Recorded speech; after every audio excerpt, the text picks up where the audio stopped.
दोस्तों बहुत सारे स्टूडेंट को ऐप डाउनलोड नहीं करते बन रहा है या फिर कर भी लिया है तो कोर्स भी नहीं देख पा रहे हैं। तो मैं आज उनको बता दूं कि ये जो सेल्फ स्टडी क्लासेस इस प्रकार से जब आप प्ले स्टोर से करते हैं तो ये आपका वेल जो है आइकन उसमें लगा हुआ है ना। तो इस प्रकार से सेल्फ स्टडी क्लासेस आपको सर्च करना है और ऐसे आइकन में आपको ऐप मिलने वाला है। ठीक है, तो दोस्तों हम देखें कि प्ले स्टोर में आपको इस प्रकार से दिखेगा ये सेल्फ स्टडी क्लासेस। ठीक है, ये प्ले स्टोर में आपको सेल्फ स्टडी क्लासेस का ऐप दिखने वाला है।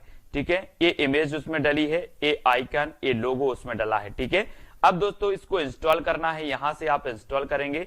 ठीक है, अब इंस्टॉल करेंगे तो वहां पर आपको नंबर मांगेगा, जीमेल नंबर मांगेगा, तो आपको ओटीपी आएगा, तो आप रजिस्टर करके आगे बढ़ेंगे। तो साथियों आज का सेशन स्टार्ट हो चुका है और दोस्तों जिन भी साथियों ने अभी तक सेल्फ स्टडी क्लासेस का ऐप डाउनलोड नहीं किया है, आप सेल्फ स्टडी क्लासेस का ऐप जरूर डाउनलोड करें। दोस्तों आपको क्या करना है, प्ले स्टोर में सर्च करना है सेल्फ स्टडी क्लासेस। ठीक है, तो ये पूरा आपको लिखा मिल जाएगा और ऐप आपको डाउनलोड कर लेना। अगर दोस्तों आप हिंदी साहित्य की तैयारी कर रहे हैं, UK, LT, TGT, PGT, Punjab master cadre या फिर जूनियर टेट एग्जाम की तैयारी कर रहे हैं, तो दोस्तों ये वीडियो आपके लिए है। ये ऐप जो है सेल्फ स्टडी क्लासेस, ये आपके लिए है। ठीक है, तो जिन भी साथियों ने अभी तक वीडियो को लाइक नहीं किया वो जल्दी से लाइक करें और वीडियो को दोस्तों अपने मित्रों तक शेयर जरूर करें। आज हम द्विवेदी युग को पढ़ने वाले, इसके पहले दोस्तों हमने भारतेंदु युग को पढ़ा आधुनिक काल में।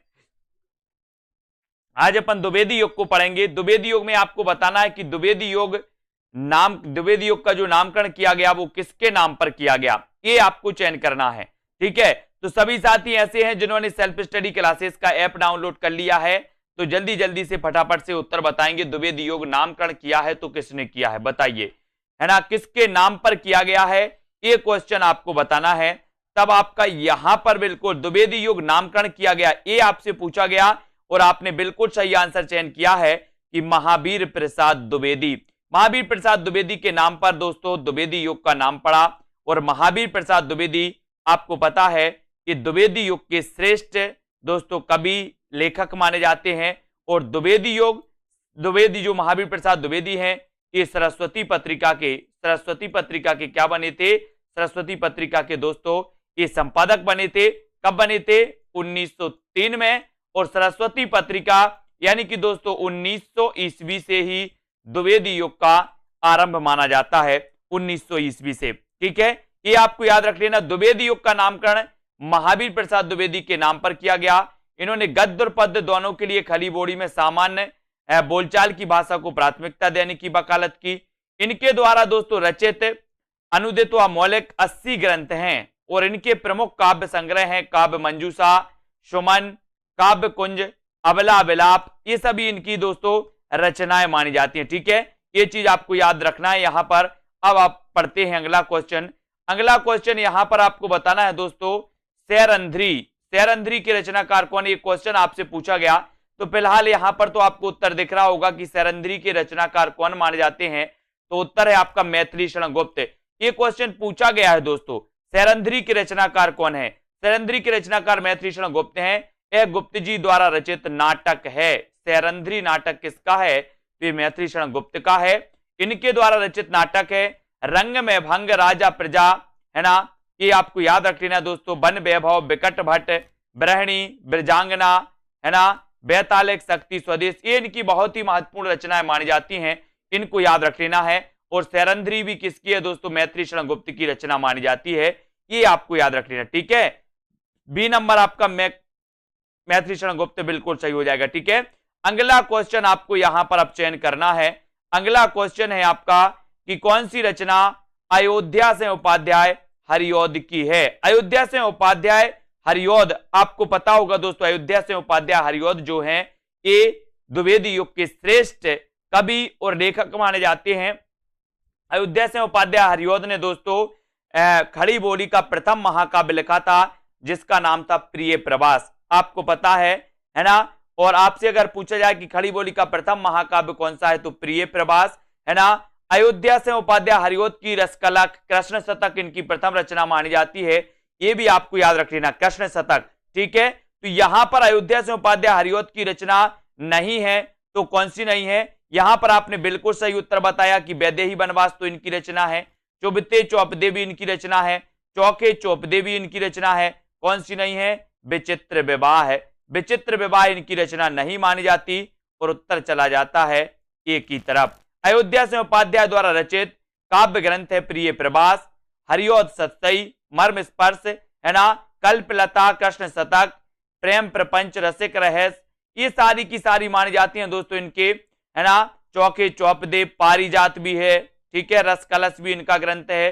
ये हरिऔध जी के ग्रंथ माने जाते हैं, इनको आपको याद रख लेना, ठीक है। हाँ, ये विचित्र विवाह है आपका, बिल्कुल सही है, ए नंबर। अगला क्वेश्चन आपको बताना है, द्विवेदी युग का वह साहित्यकार जिन्हें दोस्तों कविता, कामिनी, कांत, भारतेंदु, प्रज्ञेंदु, साहित्य सुधाकर उपाधियों से विभूषित किया गया, तो वो बताना है कि वो कवि कौन सा है। 4 विकल्प है हमारे सामने, जल्दी से लिख बताना है आपको कि द्विवेदी युग का वह साहित्यकार कौन सा है जिसे कविता, कामिनी, कांत कहा जाता है, जिसे भारतेंदु, प्रज्ञेंदु कहा जाता है, जिसे साहित्य सुधाकर कहा जाता है। 4 विकल्प हैं दोस्तों। पहला है नाथुराम शर्मा शंकर, दूसरा भारतेंदु हरिश्चंद्र, तीसरा रामधारी सिंह दिनकर और सूर्यकांत त्रिपाठी निराला। तो आपको पता है कि कविता, कामिनी, कांत, भारतेंदु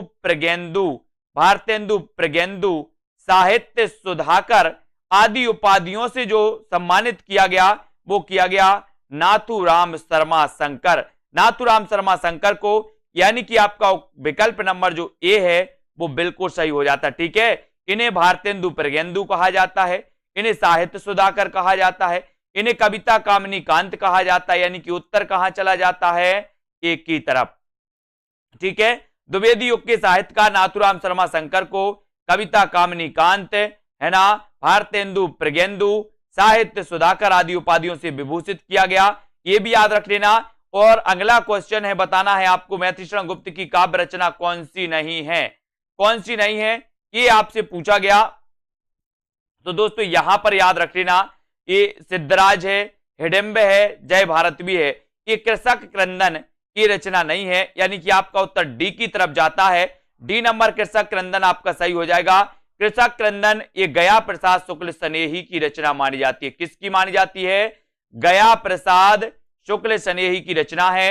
इनकी अन्य रचनाएं हैं प्रेम पच्चीसी, राष्ट्रीय वीणा, त्रिशूल, है ना, तरंग, करुणा तथा कादम्बिनी, ये सभी मानी जाती हैं, है ना। रंग में भंग, जयद्रथ वध, किसान, विकट भट्ट, गुरुकुल, साकेत, भारत भारती, झंकार, यशोधरा, द्वापर, जय भारत, विष्णु प्रिया, हिडिंबा, सिद्धराज, हिंदू बैतालिक तथा पंचवटी आदि ये सभी रचनाएं किसकी हैं? मैथिलीशरण गुप्त की। लेकिन कृषक क्रंदन ये गया प्रसाद शुक्ल स्नेही की है ना। बोले कृषक का क्रंदन गया, कृषक का क्रंदन गया, गया तो गया प्रसाद शुक्ल स्नेही, ठीक है। अगला क्वेश्चन आपसे पूछा जाता है दोस्तों, अगला आपको बताना है कि मैथिलीशरण गुप्त की कौन सी रचना महाभारत संबंधी नहीं है। महाभारत संबंधी कौन सी नहीं है पूछा है यहां पर। तो वन वैभव नहीं है, शक्ति, सैरंध्री या फिर कवसंहार।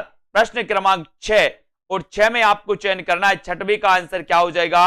महाभारत संबंधी नहीं है तो कौन सी नहीं है बताइए। 4 विकल्प है, चौथा विकल्प सैरंध्री है ना, चौथा विकल्प सैरंध्री है। और दोस्तों 3 विकल्प आपको दिख रहे होंगे, वन वैभव, शक्ति, है ना, और दोस्तों कवसंहार और सैरंध्री। तो यहां पर आपको इतना याद रखना है कि जो ये शक्ति है, शक्ति ये दोस्तों महाभारत संबंधी नहीं है और उत्तर चला जाता है विकल्प नंबर बी की तरफ, है ना। तो ये बी नंबर आपका बिल्कुल सही है। मैथिलीशरण गुप्त की कौन सी रचना महाभारत संबंधी नहीं है? तो बी नंबर बिल्कुल राइट, है ना, वेरी गुड, बी नंबर आपका सही उत्तर हो जाता है। अब दोस्तों आते हैं अगले प्रश्न की ओर। अगला प्रश्न यहां पर हम देखेंगे कि मैथिलीशरण गुप्त की शक्ति रचना महाभारत संबंधी नहीं, जबकि वन वैभव, वक्संहार, सैरंध्री महाभारत संबंधी रचनाएं हैं, ये भी आपको याद रख लेना। अगला क्वेश्चन आपकी स्क्रीन पर है, हरिऔधकृत काव्योपवन का प्रकाशन वर्ष क्या है? बहुत बढ़िया प्रश्न है, काव्योपवन। सुरभि जी बिल्कुल, हरिऔधकृत काव्योपवन का प्रकाशन वर्ष आपको बताना है। जो भी साथी जूनियर टेट एग्जाम की तैयारी कर रहे हैं, जो भी साथी PGT, TGT, Punjab master cadre exam की तैयारी कर रहे हैं, यूकेएलटी की, वो दोस्तों ऐप डाउनलोड कर लें, प्ले स्टोर में सर्च करें सेल्फ स्टडी क्लासेस, है ना। और जिन भी साथियों को कोर्स में एडमिशन लेना है हिंदी साहित्य के दोस्तों, जूनियर टेट एग्जाम के, मास्टर कैडर एग्जाम के, तो इसकी फीस रखी है दोस्तों अभी आपको 1200 रुपए, ठीक है। तो इस फीस में आप दोस्तों एडमिशन ले सकते हैं और अपनी पढ़ाई को क्रमबद्ध कर सकते हैं। हरियोध कृत काव्योपवन का प्रकाशन वर्ष क्या है, तो उत्तर चला जाता 1909। 1909 यानी सी नंबर, है ना। काव्योपवन सी नंबर 9 आपका बिल्कुल सही हो जाएगा। हरियोध कृत काव्योपवन का प्रकाशन वर्ष 1909 ईस्वी है और हरियोध द्वारा रचित काव्य है प्रिय प्रवास, सभी को पता है। पारिजात, है ना, वैदेही वनवास, कृष्ण शतक इनकी पहली रचना है। प्रेम प्रपंच, चोखे चौपदे, चुपदे चौपदे, है ना। और दोस्तों ये सारी की सारी रचनाएं मानी जाती हैं इनकी, अयोध्या से उपाध्याय हरियोध की।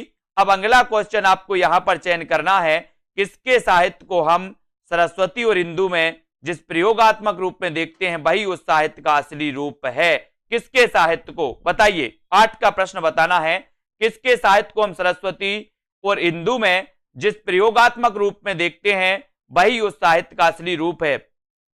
भारतेंदु युग, द्विवेदी युग, छायावादी युग या फिर आधुनिक युग। प्रश्न क्रमांक आपका 8 नंबर आपको चयन करना है, 8वां नंबर। प्रश्न क्रमांक 8 में, और 8 में आपका बिल्कुल सही आंसर हो जाएगा द्विवेदी युग। द्विवेदी युग यानी बी नंबर, ठीक है। किसके साहित्य को हम सरस्वती और इंदु में जिस प्रयोगात्मक रूप में देखते हैं वही उस साहित्य का असली रूप है, ये आपका द्विवेदी युग बिल्कुल सही हो जाएगा। बी नंबर आपका बिल्कुल सही हो जाएगा। द्विवेदी युगीन 1900 ईस्वी से 1918 ईस्वी तक साहित्य को हम सरस्वती एवं इंदु में जिस प्रयोगात्मक रूप में देखते हैं वही उस साहित्य का असली रूप है, ठीक है। और सरस्वती पत्रिका का प्रकाशन 1900 ईस्वी, ये आपको याद रख लेना है दोस्तों, ठीक है। आचार्य महावीर प्रसाद द्विवेदी जी इसके ख्याति लब्ध संपादक हुए, ये भी आपको याद रख लेना दोस्तों, है ना। ये सारी चीजें आपको याद रखनी है। अगला क्वेश्चन, खड़ी बोली हिंदी का आधुनिक कालीन प्रथम महाकाव्य कौन सा है। खड़ी बोली हिंदी का आधुनिक कालीन प्रथम महाकाव्य कौन सा माना जाता है। खड़ी बोली हिंदी का आधुनिक कालीन प्रथम महाकाव्य कौन सा माना जाता है। या ऐसे भी क्वेश्चन आ सकता है कि खड़ी बोली का प्रथम महाकाव्य कौन सा है, ऐसे भी घुमा के पूछ लिया है आपसे कि खड़ी बोली हिंदी का आधुनिक कालीन प्रथम महाकाव्य कौन सा है, बताइए। 4 विकल्प हमारे पास हैं और सभी को लगभग पता है कि खड़ी बोली हिंदी का जो प्रथम महाकाव्य है वो महाकाव्य है प्रिय प्रवास। कौन सा है, प्रिय प्रवास। खड़ी बोली हिंदी का आधुनिक कालीन प्रथम महाकाव्य प्रिय प्रवास सन 1914 ईस्वी में अयोध्या से उपाध्याय हरियोध द्वारा रचित 17 सर्गों का प्रबंध काव्य है। प्रिय प्रवास का सर्वप्रथम नाम ब्रजांगना विलाप था। यह संपूर्ण काव्य संस्कृत के वर्ण वृत्तों पर आधारित है। इस प्रबंध काव्य में कृष्ण के बचपन से लेकर मथुरा प्रस्थान तक का वर्णन है ना। इसमें कितने सर्ग हैं, 17 सर्ग हैं, ये याद रख लेना हरियोध जी के प्रिय प्रवास में, इसको सभी याद रखेंगे।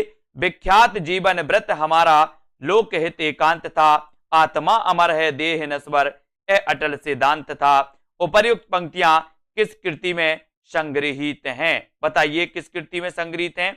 विख्यात जीवन व्रत हमारा कौन सी कृति में संग्रहित है दोस्तों, ये 4 विकल्प आपको चयन करना है। तो विख्यात जीवन व्रत हमारा लोक हित एकांत था और आत्मा अमर है देह नश्वर ए अटल सिद्धांत था। उपर्युक्त पंक्तियां किस कृति में संग्रहित हैं, तो 4 विकल्प हैं, साकेत, है ना, सिद्धराज, भारत भारती या फिर इनमें से कोई नहीं। तो अब आपका राइटिंग सही हो जाएगा, उत्तर जो हो जाएगा सही वो हो जाएगा भारत भारती। भारत भारती में ये दोस्तों विख्यात जीवन व्रत हमारा लोक हित एकांत था, आत्मा अमर है देह नश्वर यह अटल सिद्धांत था। ये जो पंक्तियां हैं ये भारत भारती की पंक्तियां हैं और भारत भारती के रचनाकार कौन है, मैथिली शरण गुप्त, है ना, याद रख लेना। राष्ट्रीय काव्यधारा की रचना है, इसी रचना की प्रसिद्धि के कारण उन्हें राष्ट्र कवि की संज्ञा भी दी गई, ये भी आपको पता होगा। है ना। उपर्युक्त पंक्ति भारत भारती में संग्रहित है। 1912 ईस्वी में रचित भारत भारती ग्रंथ के लेखक मैत्री शरण गुप्त हैं। याद रख लेना, मैत्री शरण गुप्त का उपनाम कभी अगर आपसे पूछा जाए तो इनका उपनाम मधुप था। क्या नाम उपनाम था? इनका उपनाम था दोस्तों मधुप। किसका? मैत्री शरण गुप्त का। और इन्हें दद्दा भी कहते थे। क्या? दद्दा। ठीक है, ये राष्ट्रकवि थे। राष्ट्रकवि इन्हें दोस्तों मैत्री शरण गुप्त की जो भारत भारती इसकी प्रसिद्धि के कारण महात्मा गांधी ने राष्ट्रकवि की उपाधि दी थी, है ना। और इनका उपनाम क्या था? मधुप। और दद्दा भी इनका उपनाम था। कभी अगर एग्जाम में आ जाए तो छोड़ना नहीं। द्विवेदी युग की कविता है तो कौन सी है? उपदेशात्मक एवं इतिवृत्तात्मक कविता है ना। प्रकृति चित्रात्मक है, नव जागरण परक है, या फिर नारी चेतनात्मक है? बताइए। प्रश्न क्रमांक आपका 11 है। 11 में द्विवेदी युग की कविता बताना है। कविता है तो किस प्रकार की है, या कविता की विशेषता है तो वो किस प्रकार की विशेषता है? द्विवेदी युग की कविता है तो आपका सही उत्तर हो जाएगा उपदेशात्मक एवं इतिवृत्तात्मकता, है ना। इतिवृत्तात्मक यानी ये नंबर आपका बिल्कुल सही है ना। द्विवेदी युग की कविताओं में उपदेशात्मक एवं इतिवृत्तात्मक प्रमुख रूप से पाया जाता है। इतिवृत्तात्मक का नहीं होता है दोस्तों वस्तु वर्णन, है ना। और द्विवेदी युग को जागरण सुधार काल भी कहा जाता है। ये क्वेश्चन कई बार आया है कि जागरण सुधार काल किसे कहा जाता है? जागरण सुधार काल किसे कहा जाता है? ठीक है, तो आपको बताना है कि वो कहा जाता है द्विवेदी युग को।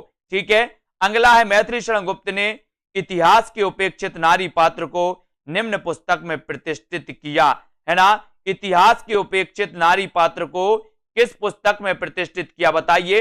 भारत भारती में, रंग में भंग, या फिर द्वापर, या फिर साकेत में? आपको पता है दोस्तों, है ना, बोले सर राम के साथ तो सीता वनवास गई थी, है ना, लेकिन लक्ष्मण के साथ उर्मिला नहीं गई थी। और ये इतिहास उपेक्षित नारी मानी जाती हैं दोस्तों, है ना, कि राम की सीता और राम का वियोग तो सबने देखा, लेकिन उर्मिला और लक्ष्मण का वियोग किसी ने नहीं देखा। यानी कि इतिहास के उपेक्षित नारी पात्र को निम्न पुस्तक में प्रतिष्ठित किया गया, तो वो पुस्तक है साकेत, है ना। साकेत मैत्री शरण गुप्त जी का महाकाव्य है और ये राम काव्य पर आधारित महाकाव्य माना जाता है दोस्तों, याद रख लेना।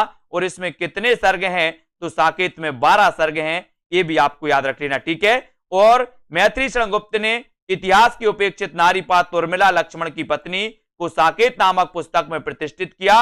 हिंदी साहित्य में रामचरितमानस के बाद राम काव्य का दूसरा स्तंभ मैत्री शरण गुप्त कृत साकेत है ना। और भारत भारती, रंग में भंग, द्वापर, यशोधरा, पंचवटी, बिकट भट्ट, ये बिकट आया, बिकट भट्ट कई बार एग्जाम में पूछी गई ये रचना। झंकार, विष्णु प्रिया भी पूछी गई, किसकी रचना है? ये भी मैत्री शरण गुप्त की मानी जाती है ना। अब दोस्तों यहां पर आपको बताना है क्या हो जाएगा। द्विवेदी युग का एक और नाम है, तो क्या नाम है? बताइए। द्विवेदी युग का एक और क्या नाम है? संक्रांति काल इसे कहते हैं, संधि काल कहते हैं, गद्य काल, या फिर जागरण सुधार काल कहते हैं। द्विवेदी युग का एक अन्य नाम क्या है? प्रश्न क्रमांक 13 में आपको उत्तर चयन करना है। द्विवेदी युग का एक अन्य नाम आपको बताना है और उत्तर चला जाता है जागरण सुधार काल। जागरण सुधार काल यानी आपका जो सी नंबर है जागरण सुधार काल, वो बिल्कुल सही है। द्विवेदी युग का एक और नाम जागरण सुधार काल है। यह नाम डॉक्टर नगेंद्र द्वारा दिया गया, जबकि डॉक्टर रामकुमार वर्मा ने आदि काल को संधि काल या चारण काल नाम दिया, है ना। ये तो रामकुमार वर्मा की थी। आचार्य शुक्ल ने आधुनिक काल को गद्य काल कहा। एक क्वेश्चन भी कई बार आया है। ठीक है, अब दोस्तों यहां पर द्विवेदी युगीन साहित्य में किस प्रवृत्ति की प्रमुखता नहीं है? द्विवेदी युगीन साहित्य में किस प्रवृत्ति की प्रमुखता नहीं है? तो गद्यात्मकता की, काव्यात्मकता की, इतिवृत्तात्मकता की, या फिर वैचारिकता की? द्विवेदी युगीन साहित्य में किस प्रवृत्ति की प्रमुखता नहीं है? बताइए। द्विवेदी युगीन साहित्य में किस प्रवृत्ति की प्रमुखता नहीं है, ये उत्तर आपको बताना है। तो द्विवेदी युगीन साहित्य में किस प्रवृत्ति की प्रमुखता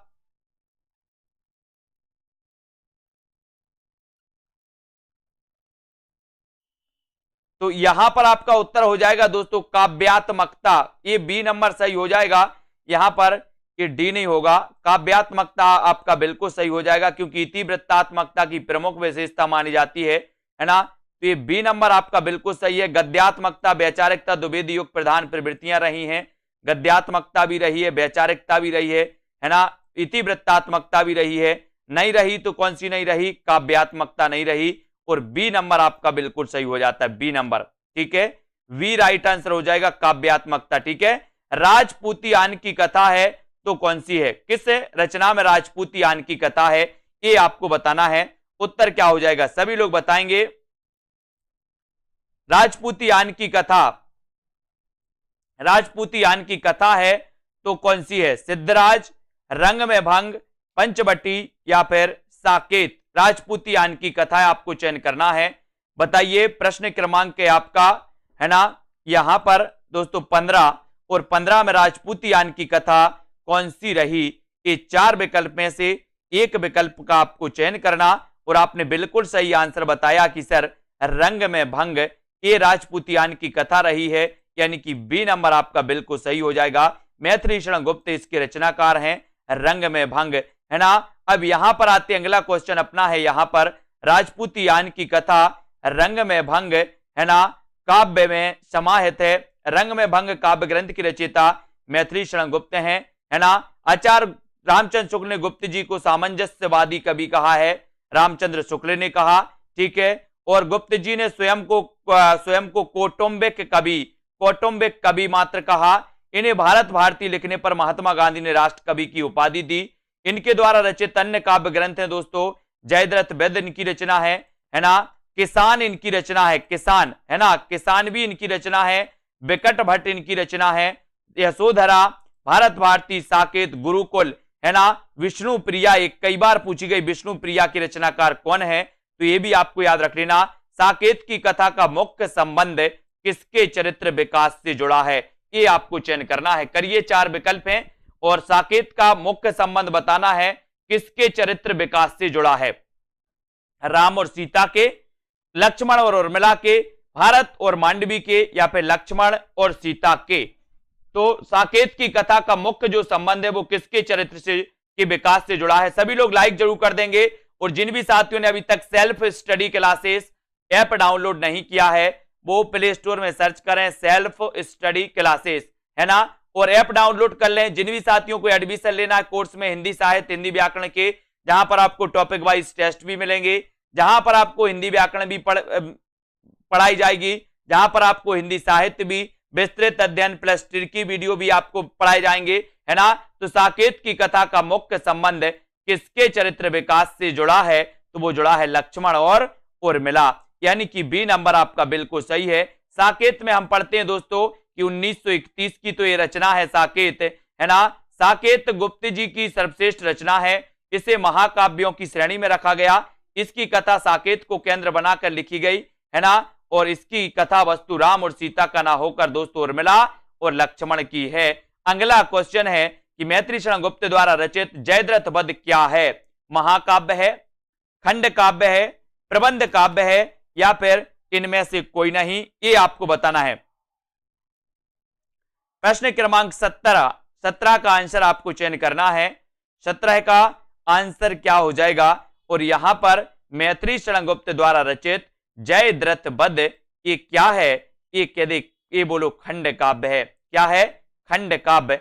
ये दोस्तों प्रबंध काव्य के 2 भेद होते हैं। प्रबंध काव्य के एक भेद होता है महाकाव्य, एक होता है खंड काव्य। यहां खंड काव्य दिया है, हम खंड काव्य ही लगाएंगे, ठीक है, सी नंबर लगाएंगे, सी नंबर खंड काव्य है, ठीक है। मैथिली शरण गुप्त द्वारा रचित जयद्रथ वध एक खंड काव्य है। किसी महाकाव्य के आंशिक रूप का अनुसरण करने वाली विधा दोस्तों क्या कहलाती है? एक खंड काव्य कहलाती है, ठीक है, इसको याद रखेंगे। मैथिली शरण गुप्त द्वारा रचित जयद्रथ वध में महाभारत के अर्जुन द्वारा जयद्रथ के वध किए जाने की घटना का इसमें वर्णन किया गया है ना। अब अगला क्वेश्चन आपको यहां पर बताना है कि दिवस का अवसान समीपता, गगनता कुछ लोहित हो चला, है ना, तरु शिखा पर थी अब गरजती कमलिनी, कुल कब बल्लभ की प्रभा। ये कई बार पूछा गया दोस्तों, दिवस का अवसान समीपता। ये दिवस का अवसान समीपता, ये पंक्ति आपको बताना है कि पंक्ति किससे है दोस्तों? आंसू से है, परिवर्तन से, किसान से, या प्रिय प्रवास से? यानी कि किस रचना से लिया गया है? बताइए, ये पंक्ति किस रचना से ली गई है, ये बताना है। प्रश्न क्रमांक 18 में दिवस का अवसान समीप था, है ना, गगनता कुछ लोहित हो चला, तरु शिखा पर थी अब राजती कमलिनी, है ना। ये क्वेश्चन कई बार आया और दिवस का अवसान समीप था, बोले किसके किसके दिवस का? बोले प्रिय प्रभास, प्रिय के प्रभास का दिवस का अवसान समीप था। याद रख लेना, प्रिय प्रभास आपका सही होगा। प्रिय प्रभास खड़ी बोली का प्रथम महाकाव्य, है ना। इसमें 17 सर्ग हैं प्रिय प्रभास में, ये भी याद रख लेना। और ये दोस्तों किसकी रचना है?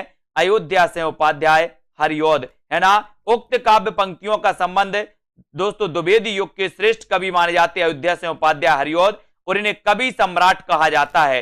किसे, अगर आपसे कभी पूछा जाए कि कवि सम्राट किसे कहा जाता है, तो अयोध्या से उपाध्याय हरिऔध को। इन्होंने दोस्तों निःशुल्क नागरी प्रचारणी सभा और साहित्य की सेवा के लिए इन्हें कवि सम्राट की उपाधि दी गई थी, है ना। 1914 ईस्वी में रचित प्रिय प्रभास 17 सर्ग इसमें माने जाते हैं, इसको आपको याद रख लेना दोस्तों। और यहां पर अगला क्वेश्चन आपको बताना है कि द्विवेदी जी ने किस भाषा को कविता के सिंहासन से उतारकर खड़ी बोली को प्रतिष्ठित करने में काफी योगदान दिया? तो बताइए, 4 विकल्प हैं, फारसी भाषा, संस्कृत भाषा, ब्रज भाषा या फिर पाली भाषा। किस भाषा को उतारकर दोस्तों खड़ी बोली को प्रतिष्ठित करने में काफी योगदान दिया? वो ऐसे दोस्तों कवि कौन थे, ऐसे लेखक कौन थे? तो वो लेखक कौन थे दोस्तों, ये भी आपको पता है कि वो महावीर प्रसाद द्विवेदी थे। लेकिन किस भाषा को उतारा था इन्होंने?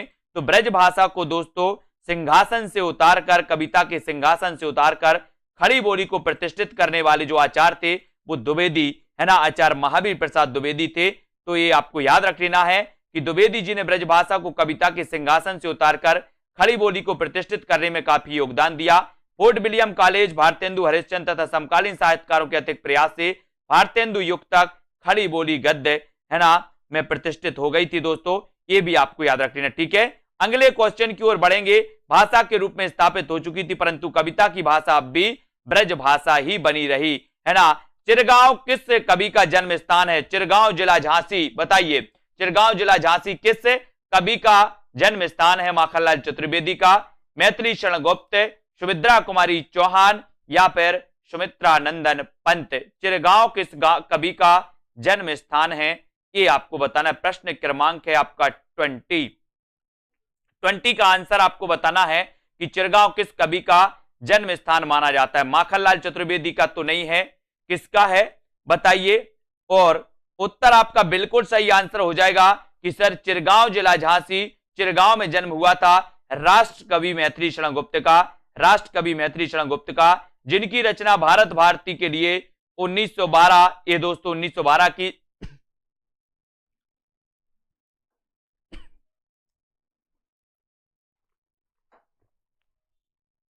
इसको याद रख लेना। मैथिली शरण गुप्त जी का जन्म झांसी जिले के चिरगांव में हुआ था। राष्ट्र कवि गुप्त जी के द्वारा लिखे गए काव्य ग्रंथ हैं जयद्रथ वध, भारत भारती, साकेत, यशोधरा, पंचवटी, विष्णुप्रिया, विष्णुप्रिया याद रख लेना ये दोस्तों। और माखनलाल चतुर्वेदी का जन्म मध्य प्रदेश के कहा हुआ था? होशंगाबाद जिले के बाबई गांव में हुआ था, है ना। सुमित्रा कुमारी चौहान का जन्म प्रयाग के निहालपुर गांव में हुआ था। और पंत जी का जन्म हुआ था दोस्तों उत्तर प्रदेश, है ना, अल्मोड़ा जिले में हुआ था, अल्मोड़ा उत्तराखंड, है ना, अल्मोड़ा जिले के कोसानी गांव में हुआ था। ये भी आपको याद रख लेना, जो अब उत्तराखंड में आता है अल्मोड़ा जिला के कोसानी गांव, ठीक है। अब यहां पर आपको सुमेलित करना है प्रिय प्रभास, रंग में भंग, मृत्युंजय या फिर पथिक। बताइए प्रिय प्रभास की रचनाकार कौन है, रंग में भंग की रचना किसने की, मृत्युंजय किसकी रचना है, और दोस्तों पथिक के रचनाकार कौन है। ये 4 कूट आपसे दिए हैं, 4 कूट में से प्रिय प्रभास तो आपने कई बार पढ़ा।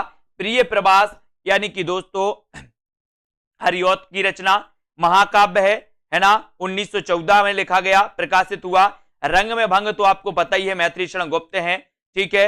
अब आपको पथिक बताना है, तो पथिक के रचनाकार तो कौन है, राम नरेश त्रिपाठी, राम नरेश त्रिपाठी, है ना। मानसी स्वप्न पथिक, ये राम नरेश त्रिपाठी की रचना है। और मृत्युंजय के रचनाकार कौन है,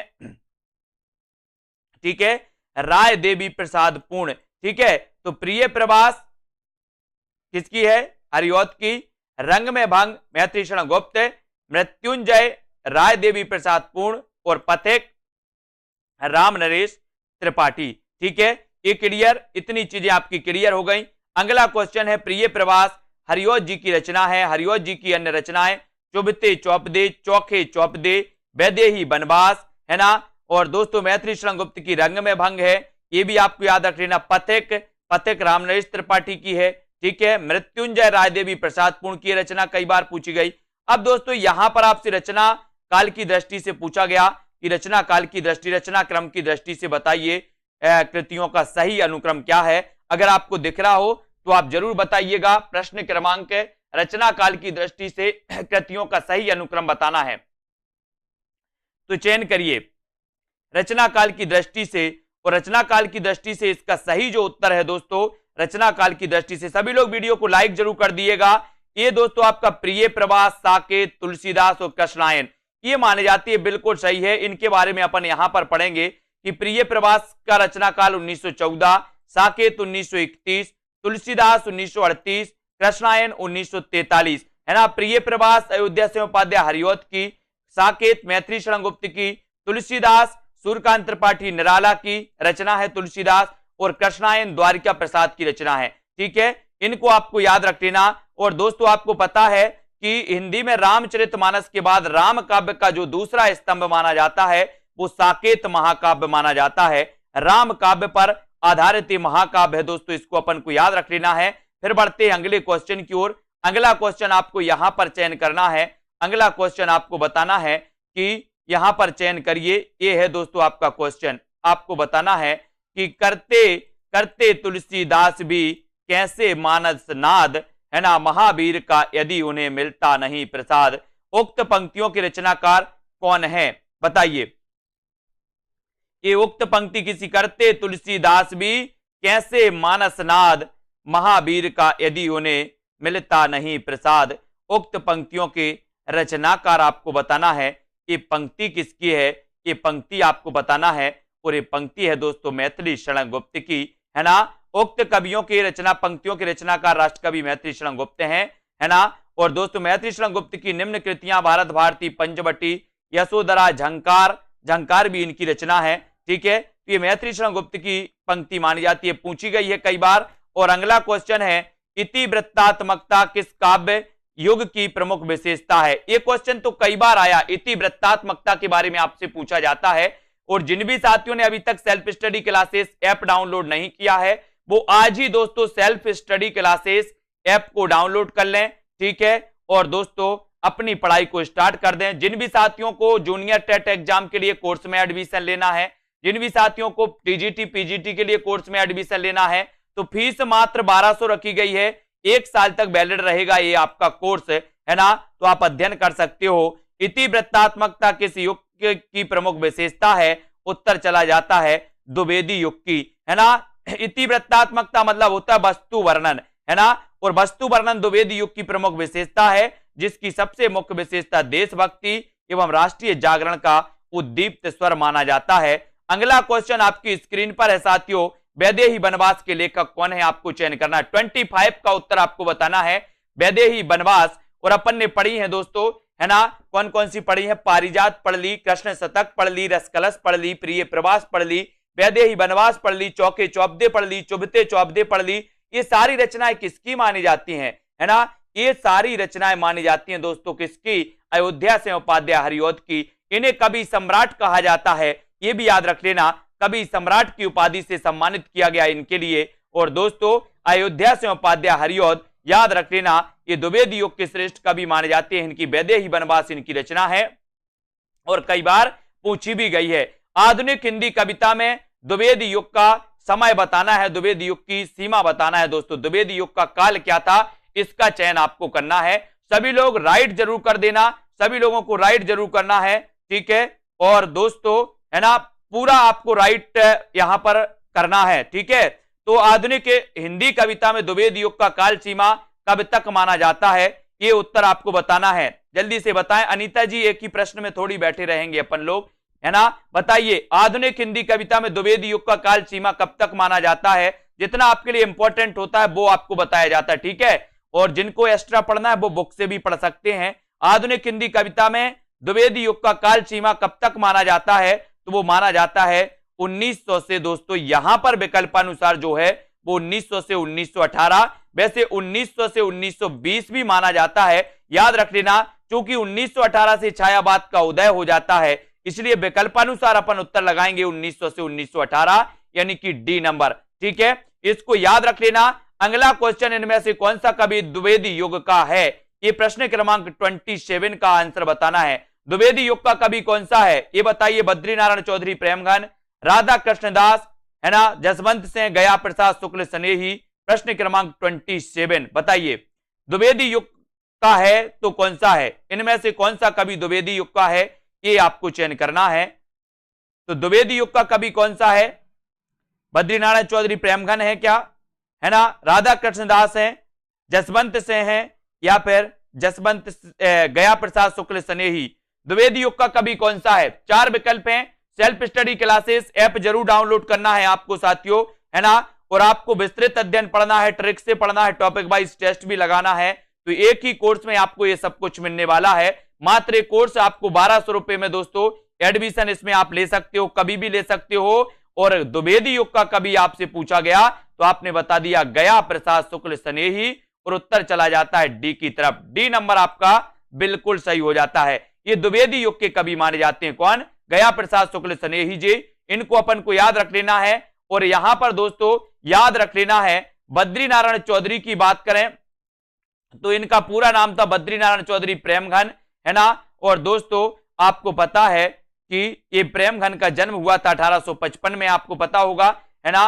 राधा कृष्णदास का 1865 में। भारतेंदु युग के ये कवि माने जाते हैं, जबकि गया प्रसाद शुक्ल स्नेही 1883, यानी कि ये द्विवेदी युग के कवि माने जाते हैं। इनको भी याद रख लेना। जसवंत सिंह तो आपको पता ही है, इनकी भाषा भूषण रचना है और ये रीतिकाल के कवि हैं। ठीक है, अब अगला क्वेश्चन है, चौपट चपेट और मयंक मंजरी। चौपट चपेट और मयंक मंजरी नाटकों की रचनाकार कौन है, बताइए। चौपट चपेट और मयंक मंजरी, बढ़िया प्रश्न है। चौपट चपेट मयंक मंजरी नाटकों के रचनाकार आपको चयन करना है। किशोरी लाल गोस्वामी है, बाबू राम कृष्ण वर्मा है ना, या फिर मथुरा प्रसाद चौधरी, या फिर रूप नारायण पांडे हैं। तो चौपट चपेट और मयंक मंजरी के रचनाकार आपको बताना है। तो चौपट चपेट, बोले सर चपेटा खेलते हैं, किशोर किशोरियां चपेटा, आपने देखा होगा गांव में, है ना, एक खेल होता है चपेटा, है ना। तो चपेटा और मयंक मंजरी एक किशोरी लाल गोस्वामी जी के नाटक माने जाते हैं, और उत्तर चला जाता है आपका एक ही तरफ। ये नंबर आपका बिल्कुल सही हो जाता है। ठीक है, फिर अगला क्वेश्चन यहां पर आता है दोस्तों। अगला क्वेश्चन आपको बताना होता है कि द्विवेदी युग के सर्वश्रेष्ठ प्रगीतकार कौन माने जाते हैं। द्विवेदी युग के सर्वश्रेष्ठ प्रगीतकार कौन माने जाते हैं, रूपनारायण पांडे, लोचन प्रसाद पांडे, मुकुटधर पांडे, या फिर इनमें से कोई नहीं। द्विवेदी युग के सर्वश्रेष्ठ बताना है, द्विवेदी युग के सर्वश्रेष्ठ प्रगीतकार कौन माने जाते हैं। प्रश्न क्रमांक 29 और 29 द्विवेदी युग के दोस्तों सर्वश्रेष्ठ प्रगीतकार माने जाते हैं मुकुटधर पांडे। कौन माने जाते हैं, मुकुटधर पांडे, यानी कि आपका सी बिल्कुल सही है। और मुकुटधर पांडे को आचार्य रामचंद्र शुक्ल ने छायावाद का प्रवर्तक माना, है ना। मुकुटधर पांडे ने छायावाद शब्द का सबसे पहले प्रयोग किया। मुकुटधर पांडे ने स्वच्छंदतावाद शब्द का सबसे पहले प्रयोग किया। स्वच्छंदतावाद के प्रवर्तक माने जाते श्रीधर पाठक, लेकिन स्वच्छंदतावाद शब्द का सबसे पहले प्रयोग करने वाले जो हैं वो कौन है, मुकुटधर पांडे, है ना। और मुकुटधर पांडे द्विवेदी युग के सर्वश्रेष्ठ प्रगीतकार भी माने जाते हैं, ये चीज भी आपको याद रख लेना। और हिंदी साहित्य में द्विवेदी युग के सर्वश्रेष्ठ प्रगीतकार मुकुटधर पांडे माने जाते हैं। एक अर्थों में इन्हें छायावाद का जनक भी कहा जाता है। कानन कुसुम एवं पूजा के फूल इनकी प्रसिद्ध कृतियां हैं। रस कलश किसकी रचना है, ये उत्तर आपको बताना है दोस्तों, यानी कि रस कलश के रचनाकार कौन है, ये आपको चयन करना है। प्रश्न क्रमांक 30 का आंसर श्रीधर पाठक, अयोध्या सिंह उपाध्याय हरिऔध, गया प्रसाद शुक्ल स्नेही, या फिर मैत्री शरण गुप्त। रस कलश किसकी रचना है, ये सभी लोग आंसर बताना है। कुरैशी जी बताइए, रस कलश के रचनाकार कौन है। आपको पता है कि कृष्ण शतक दोस्तों, कृष्ण शतक अयोध्या सिंह उपाध्याय हरिऔध की पहली रचना मानी जाती, कौन सी, कृष्ण शतक। और ये जो रस कलश है ये भी रचना किसकी है, अयोध्या सिंह उपाध्याय हरिऔध की। इनकी रचना, ये रचनाएं दी है रस कलश की रचनाकार है ना, अयोध्या से उपाध्याय हरिऔध, गुणवंत हेमंत श्रीधर पाठक की, भारत भारती मैत्रीशरण गुप्त, प्रेम पचेसी गया प्रसाद शुक्ल सनेही की है, हरिऔध श्रीधर पाठक तथा मैत्रीशरण गुप्त आदि ये द्विवेदी है ना मंडल के कवि माने जाते, द्विवेदी युग के कवि माने जाते। ठीक है, मैत्रीशरण गुप्त की प्रतिभा का विकास सर्वाधिक किस साहित्य के रूप में देखने को मिलता है, ये बताना है दोस्तों। मैत्रीशरण गुप्त की प्रतिभा का विकास सर्वाधिक किस साहित्य के रूप में देखने को मिलता है, ये आपको चयन करना है। सभी लोग आंसर चयन करेंगे और उत्तर आपका क्या हो जाएगा, उत्तर का आपको बताना है। और मैत्रीशरण गुप्त की प्रतिभा का विकास सर्वाधिक किस साहित्य रूप में देखने को मिलता है, तो वो मिलता है प्रबंधकार के रूप में। प्रबंधकार के रूप में यानी बी नंबर आपका बिल्कुल सही है, बी नंबर बिल्कुल सही हो जाएगा, प्रबंधकार के रूप में।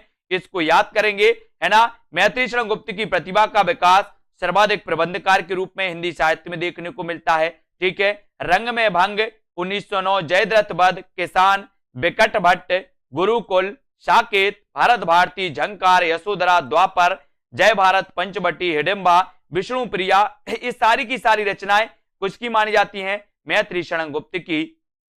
इन रचनाओं को याद करना है दोस्तों। मैत्रीशरण गुप्त की कौन सी रचना नायिका प्रधान नहीं है, ऐसे भी क्वेश्चन आते हैं, नायिका प्रधान कौन सी रचना नहीं है, ये आपको बताना है। पंचवटी नहीं है, विष्णु प्रिया नहीं है, या फिर यशोधरा या साकेत नहीं है। इसका उत्तर सभी लोग बताएंगे, चयन करें सभी लोग, क्या हो जाएगा।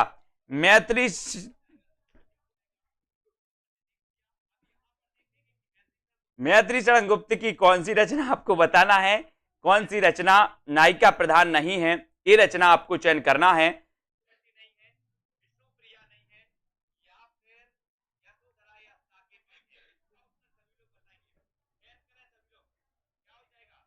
तब आपका बिल्कुल सही है, मैत्रीशरण गुप्त की कौन सी रचना नायिका प्रधान नहीं है, उत्तर सही है दोस्तों, पंचवटी। ठीक है,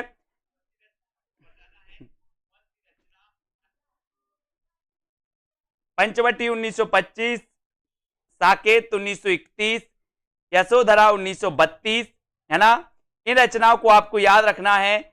और ये जो रचना है दोस्तों मैत्रीशरण गुप्त की, जो पंचवटी रचना है, ये पंचवटी रचना क्या नहीं मानी जाती, नायिका प्रधान नहीं है, यानी कि आपका उत्तर बी नंबर बिल्कुल सही है। बी नंबर आपको चयन करना है यहां पर। ठीक है, बी नंबर, ये नायिका प्रधान नहीं मानी जाती, ये आपको याद रख लेना। यशोधरा आपको पता है दोस्तों, यशोधरा में महात्मा गौतम बुद्ध की पत्नी यशोधरा का वर्णन है, ये भी पता है। ठीक है, इनका दोस्तों खंड काव्य माना जाता है यशोधरा। ठीक है, बहुत बढ़िया। अब यहां पर अगला क्वेश्चन आपको चयन करना है कि मैत्रीशरण गुप्त की निम्नलिखित काव्य कृतियों का सही अनुक्रम क्या है। गुप्त जी के बारे में सभी को बताना है, सभी लोग बताएंगे।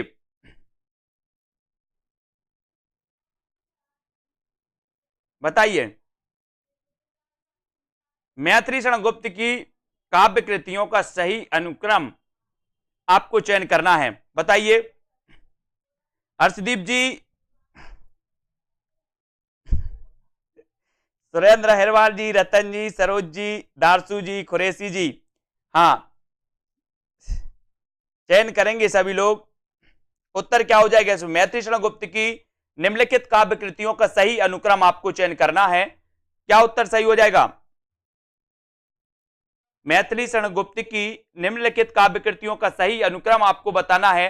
तो दोस्तों सबसे पहले इनकी पंचवटी, साकेत, यशोधरा और द्वापर ये रचनाएं आती हैं। पंचवटी, साकेत, यशोधरा और द्वापर रचना आती है। यहां पर याद रखना है दोस्तों, इनकी पंचवटी रंग में भंग 1909 मानी जाती है।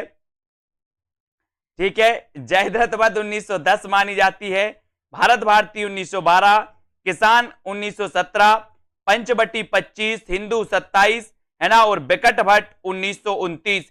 ये क्रम में भी पूछे जाते हैं दोस्तों। ठीक है, ये आपको याद रख लेना है, ये पूछी जाती है। गुरुकुल 1929 में, झंकार 1929, साकेत 31, यशोधरा 32, द्वापर 1936, सिद्धराज 1936, जय भारत 52 और विष्णु प्रिया 1957 मानी जाती है। तो ये रचनाएं हमेशा पूछी जाती हैं। ठीक है, सभी लोग याद करना, रक्षित शर्मा जी, रीता जी। ठीक है, अब यहां पर आपको बताना है रंग में भंग नामक काव्य कृति के रचयिता कौन माने जाते हैं। प्रश्न क्रमांक 34, रंग में भंग बताना है। बताइए, जल्दी से लिखना है, कुछ नहीं हुआ है। मीनाक्षी जी, रतन जी, रंग में भंग नामक काव्य कृति के रचयिता बताना है। 1 इंच मुस्कान, है ना, मन्नू भंडारी और राजेंद्र यादव की 1 इंच मुस्कान मानी जाती है। ठीक है विशाल जी, रंग में भंग नामक काव्य कृति के रचयिता आपको चयन करना है।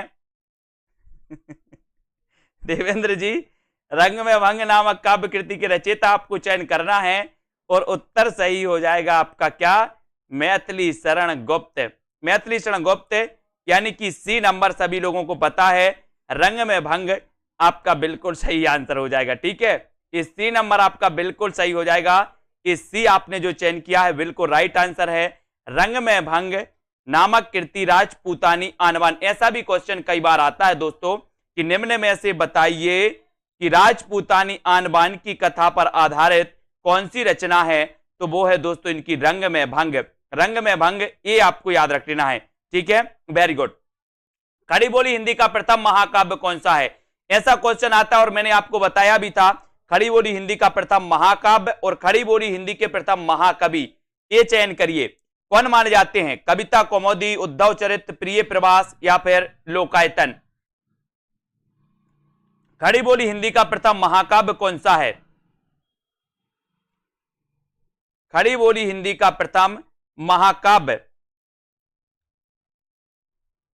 सभी लोग बताएंगे और यहां पर आपका बिल्कुल सही आंसर है प्रिय प्रवास, है ना, प्रिय प्रवास यानी सी नंबर आपका बिल्कुल सही है। ठीक है, कल्पना जी, ओम प्रकाश जी, हर्षवी जी, सी नंबर आपका। खड़ी बोली हिंदी का प्रथम महाकाव्य माना जाता है प्रिय प्रवास और खड़ी बोली हिंदी के प्रथम महाकवि माने जाते हैं दोस्तों, कौन माने जाते हैं महाकवि, अयोध्या से उपाध्याय हरिऔध। अयोध्या से उपाध्याय हरिऔध माने जाते हैं, ये चीज आपको याद रखनी। ठीक है, 1914 ईस्वी में अयोध्या से उपाध्याय हरिऔध द्वारा रचित प्रिय प्रवास हिंदी खड़ी बोली का प्रथम महाकाव्य है। और अगर आपसे क्वेश्चन पूछा जाए कि हिंदी खड़ी बोली के प्रथम महाकवि कौन है, तो महाकवि कौन होंगे, जो महाकाव्य लिखेगा, यानी कि उत्तर कहां चला जाएगा, अयोध्या से उपाध्याय हरिऔध की तरफ। ठीक है, अगला क्वेश्चन आपकी स्क्रीन पर है, कौन सा काव्य ग्रंथ नहीं है। काव्य ग्रंथ कौन सा नहीं है, वैदेही वनवास, है ना, या फिर पथिक, भारत भारती या फिर रसक रंजन। कौन सा काव्य ग्रंथ नहीं है, ये आपको चयन करना है, कौन सा नहीं है बताइए। शिवानी सिंह जी, रीता जी, ज्योति जी, पार्टी होगी बिल्कुल, सभी को आमंत्रण सभी को जाएगा। कुरैशी जी, है ना,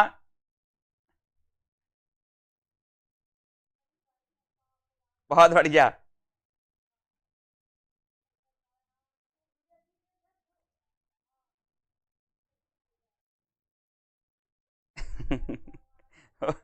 निम्न में से कौन सा काव्य ग्रंथ नहीं है, तो ये नहीं माना जाता रसक रंजन। कौन सा नहीं माना जाता, रसक रंजन, यानी सी नंबर आपका बिल्कुल सही है, सी आपका सही है। ठीक है, आप सभी लोग उत्तर देंगे, है ना, सी नंबर रसक रंजन आपका बिल्कुल सही हो जाएगा।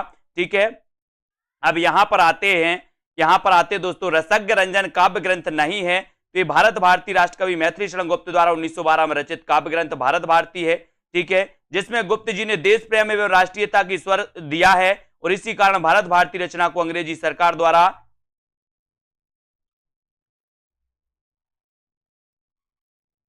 ठीक है जब्त कर लिया गया था। और दोस्तों, राम कथा पर आधारित काव्य ग्रंथ है ये कौन सा, वैदेही वनवास और पथिक रामराज त्रिपाठी की एक काव्य कृति है। इनको आपको याद रख लेना। बात कर लेते हैं दोस्तों, काहे कि अब आपको बात करना है साकेत महाकाव्य का सर्वाधिक मार्मिक सर्ग आपसे पूछा गया, तो ये उत्तर सभी लोग कमेंट में उत्तर बताएंगे अब। ठीक है, उत्तर आपको बताना है और भी दूसरे कमेंट आपके नहीं आने चाहिए अब। ठीक है, साकेत महाकाव्य का सर्वाधिक मार्मिक सर्ग क्या होता है, तो उत्तर चला जाता है, कौन सा है दोस्तों, नवम। नवम सर्ग होता है, नवम सर्ग ये जो है ये सर्वाधिक मार्मिक सर्ग माना जाता है और उत्तर आपका हो जाता है डी नंबर, डी नंबर। ठीक है, डी आपका बिल्कुल सही है। ठीक है, अब सभी लोग ध्यान देंगे कमेंट में उत्तर बताने का, कौन कौन गलत बता रहा हम पूरा देख रहे हैं। साकेत महाकाव्य सर्वाधिक मार्मिक नवम सर्ग माना जाता है साकेत का। ठीक है, साकेत महाकाव्य है और रामचरितमानस के बाद दोस्तों ये दूसरा महाकाव्य है, दूसरा महाकाव्य राम काव्य पर आधारित। ये भी आपको याद रख लेना, ठीक है, ये याद रखना है। और दोस्तों अयोध्या सिंह उपाध्याय हरिओ द्वारा लिखित काव्य ग्रंथ कौन सा है? अयोध्या सिंह उपाध्याय हरिओ द्वारा बताना है कौन सा है। पथिक है, कनुप्रिया, बासव दत्ता या फिर चौके चौपदे। अयोध्या सिंह उपाध्याय हरिओ द्वारा लिखित काव्य ग्रंथ कौन सा माना जाता है? सभी लोग बताएं। और उत्तर हो जाएगा दोस्तों चौके चौपदे, है ना, चौके चौपदे, यानी कि सी नंबर आपका बिल्कुल सही है ना। अयोध्या सिंह उपाध्याय हरिओ द्वारा लिखित काव्य ग्रंथ है तो वो ग्रंथ है चौके चौपदे, और सी आपका बिल्कुल सही हो जाता है। सी आपने जो बताया बिल्कुल राइट आंसर है, चौके चौपदे। रस कलश, वैदेही बनवास, चुभते चौबते, पद्म प्रसून, प्रिय प्रवास, ये सारी की सारी रचनाएं मानी जाती हैं दोस्तों। किसकी मानी जाती हैं? अयोध्या सिंह उपाध्याय हरिओ की। खड़ी बोली के प्रथम महाकवि कहे जाते हैं अयोध्या सिंह उपाध्याय हरिओ। इनको भी याद रखेंगे दोस्तों। अगला क्वेश्चन आपकी स्क्रीन पर आपको दिया जाता है कि द्विवेदी युग के संपूर्णतः प्रतिनिधि कवि हैं तो कौन है? द्विवेदी युग के संपूर्णतः प्रतिनिधि कवि कौन माने जाते हैं? ये प्रश्न क्रमांक 39 का उत्तर आपको बताना है। श्रीधर पाठक, हरिओ, मैथिली शरण गुप्त या फिर इनमें से कोई नहीं। द्विवेदी युग के संपूर्णतः बताइए प्रतिनिधि कवि कौन माने जाते हैं? 4 विकल्प है दोस्तों। मैंने आज बताया था आपको कि द्विवेदी युग के जो माने जाते हैं संपूर्णतः प्रतिनिधि कवि वो माने जाते हैं कौन? कौन माने जाते हैं? मैथिली शरण गुप्त। मैथिली शरण गुप्त, यानी सी नंबर आपका मैथिली शरण गुप्त बिल्कुल सही हो जाएगा। मैथिली शरण गुप्त द्विवेदी युग के संपूर्णतः प्रतिनिधि कवि हैं, है ना। भारत भारती, साकेत, यशोधरा, पंचवटी, जय भारत, झंकार, द्वापर, जयद्रथ वध, है ना, ये सारी रचनाएं मानी जाती हैं दोस्तों। किसकी मानी जाती हैं? अपने मैथिली शरण गुप्त साहब की। अब आपको भारत भारती में किस भावना की रूपरेखा प्रस्तुत है, ये उत्तर आपको बताना है। बताइए, तो यहां पर सीधा सीधा है, भारत भारती में किस भावना की रूपरेखा प्रस्तुत है? तो आपका उत्तर हो जाता है राष्ट्रीय भावना। राष्ट्रीय भावना की रूपरेखा प्रस्तुत की गई है ना। तो उत्तर कौन सा होता है? विकल्प नंबर वी, ठीक है। भारत भारती 1912 इसका रचना काल, और इसी रचना के कारण, इसी रचना की राष्ट्रीय भावना के कारण दोस्तों जो है किसको? गुप्त जी को राष्ट्र कवि की उपाधि भी मिली थी महात्मा गांधी द्वारा, ठीक है, बिल्कुल सही, बहुत बढ़िया। अगला क्वेश्चन आपकी स्क्रीन पर है दोस्तों, रत्नाकृत गंगा उतरण। रत्नाकृत गंगा उतरण आपको बताना है किस छंद में लिखा गया है? रत्नाकृत गंगा उतरण किस छंद में लिखा गया, ये आंसर बताना है। कभी कभी ऐसा भी क्वेश्चन आता है कि गंगा उतरण के रचनाकार कौन है, तो गंगा में अवतरण लेने वाला बोले सर रतन ही होगा कोई, ठीक है। तो ये 41 का आंसर बताना है। सभी लोग लाइक जरूर कर देना, और जिन भी साथियों को एडमिशन लेना है दोस्तों कोर्स में, वो एडमिशन लें, है ना। सेल्फ स्टडी क्लासेस आपको क्या करना है? प्ले स्टोर में सर्च करना है सेल्फ स्टडी क्लासेस, है ना, और दोस्तों लग जाना है अपनी पढ़ाई में। ऐप को डाउनलोड करिए, कोर्स में एडमिशन लेना है तो कोर्स में एडमिशन लीजिए, ठीक है, और अपनी तैयारी व्यवस्थित करिए, पढ़ाई करिए। जूनियर टेट वाले हों, है ना, या फिर दोस्तों अपने टीजीटी, पीजीटी, यूकेएलटी वाले या मास्टर कैडर वाले हों, सभी। तो ये गंगा उतरण किस छंद में लिखा गया, ये आपसे पूछा गया, तो आपने लगाया है रोला। रोला यानी सी नंबर आपका बिल्कुल सही है। द्विवेदी युग के ब्रज भाषा के कवि जगन्नाथ दास रत्नाकर ने गंगा उतरण नामक काव्य ग्रंथ की रचना की, और ये किस छंद में की? रोला छंद में, ठीक है। इसके प्रत्येक चरण में 24 मात्राएं होती हैं, है ना, रोला में, ठीक है। अगला क्वेश्चन है, भक्ति काल में गृहस्थ जीवन का जैसा सुंदर चित्रण सूरदास में मिलता है, वैसा ही आधुनिक काल के किस कवि में यह मिलता है? बताइए, किस कवि में मिलता है आधुनिक काल के? भक्ति काल में गृहस्थ जीवन का जैसा सुंदर चित्रण सूरदास में मिलता है, वैसा ही आधुनिक काल के किस कवि में यह मिलता है? ये आपको बताना है। 42 का आंसर बताना है, ठीक है। प्रयोगवाद के पूरे वीडियो आएंगे। सेकंड बैच का जो टेस्ट है प्रयोगवाद के आपको पूरे वीडियो पढ़ना है। 17 तारीख को सेकंड बैच का टेस्ट होगा, है ना। और भक्ति काल में गृहस्थ जीवन का जैसा सुंदर चित्रण सूरदास में मिलता है, वैसा ही आधुनिक काल के किस कवि में मिलता है? तो वो कवि है दोस्तों कौन? मैथिली शरण गुप्त, है ना। मैथिली शरण गुप्त, यानी कि उत्तर चला जाता है डी की ओर। ठीक है। द्विवेदी युगीन जो मैथिली शरण गुप्त जी हैं दोस्तों, है ना, इनकी रचनाओं में भी भक्त सूरदास की भांति ग्रस्त जीवन का सुंदर वर्णन मिलता है, इसको आपको याद रख लेना है ना। ये सारी की सारी रचनाएं तो आपको पता ही है दोस्तों मैथिली शरण गुप्त जी की। अगला क्वेश्चन आपकी स्क्रीन पर दिया गया है, आपको बताना है कि हिंदी भाषा के मानकीकरण की दृष्टि से कौन सा युग सर्वाधिक महत्वपूर्ण युग था, कौन सा युग था जो सबसे महत्वपूर्ण था हिंदी भाषा के मानकीकरण। आपने देखा होगा दोस्तों कि खड़ी बोली की जो पूर्ण प्रतिष्ठा हुई वो हुई कब हुई, द्विवेदी युग में, है ना। काव्य की रचना, काव्य की भाषा भी बन गई, है ना, और दोस्तों गद्य की भाषा भी बन गई, कौन सी, खड़ी बोली। आपने देखा होगा, तो यहां पर आपका बिल्कुल सही आंसर हो जाएगा कि हिंदी भाषा के मानकीकरण की दृष्टि से कौन सा युग सर्वाधिक महत्वपूर्ण युग था, तो वो युग था द्विवेदी युग। कौन सा युग था, द्विवेदी युग, और बी नंबर आपका द्विवेदी युग बिल्कुल सही हो जाता है, राइट हो जाता है, ठीक है। याद रखोगे हिंदी भाषा के मानकीकरण की दृष्टि से दोस्तों द्विवेदी युग सर्वाधिक महत्वपूर्ण युग था। इसका श्रेय पूरी तरह से आचार्य महावीर प्रसाद द्विवेदी को जाता है, सरस्वती पत्रिका को है।